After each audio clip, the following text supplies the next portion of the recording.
അങ്ങനെ ഭുഷുണ്ഡി തന്റെ 1000 ജന്മങ്ങൾ പല ജീവികളായും പക്ഷികളായും പ്രാണികളായും ജന്മമെടുത്തു.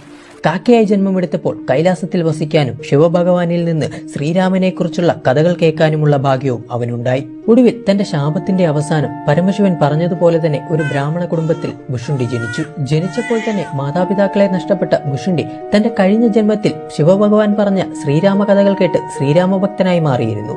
അതിനാൽ തന്നെ താൻ ഇനിയുള്ള തന്റെ ജീവിതം ശ്രീരാമമന്ത്രം പഠിച്ച് ശ്രീരാമനെ സേവിച്ചു തീർക്കണമെന്ന് തീരുമാനിച്ചു. തന്നെ ശ്രീരാമമന്ത്രം പഠിപ്പിക്കാൻ പറ്റിയ ഉത്തമനായ ഒരു ഗുരുവിനെ അന്വേഷിച്ച് അവന്റെ യാത്ര തുടങ്ങി. അവന്റെ യാത്രയിൽ ലോമാശ എന്ന് പറയുന്ന വളരെ പ്രശസ്തനും പ്രഗത്ഭനുമായ ഋഷി തന്റെ ശിഷ്യന്മാരോട് ശ്രീരാമചരിതം പറഞ്ഞു കൊടുക്കുന്നത് അവന്റെ ശ്രദ്ധയിൽപ്പെട്ടു. അദ്ദേഹത്തെക്കുറിച്ച് മനസ്സിലാക്കിയ ഭുഷുണ്ഡി അദ്ദേഹത്തെ സമീപിക്കുകയും തന്നെ ശിഷ്യനായി ചേർക്കാനും രാമമന്ത്രം പറഞ്ഞു കൊടുക്കാനും അഭ്യർത്ഥിച്ചു.